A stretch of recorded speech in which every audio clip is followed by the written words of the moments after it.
Es frágil, no protege ni cubre toda la cabeza. Es el casco calimero, le llaman quitamultas. Nos hemos informado, este casco no es homologado para esta motocicleta. Y no siempre evita las sanciones. Este es un tipo de casco que no está homologado para ciclomotores ni motocicletas. Es un casco que no es útil para circular.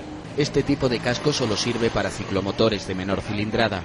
Casco quitamulta lo tenemos establecido para una cilindrada no superior a 50 centímetros cúbicos. Sin embargo, muchos confían en que la policía solo vea que lleva casco y no en el tipo de casco que lleva. Hay mucha gente que se cree que pueden pasar desapercibidos y que no le van a multar, pero no están por la labor ahora tráfico de hacer eso.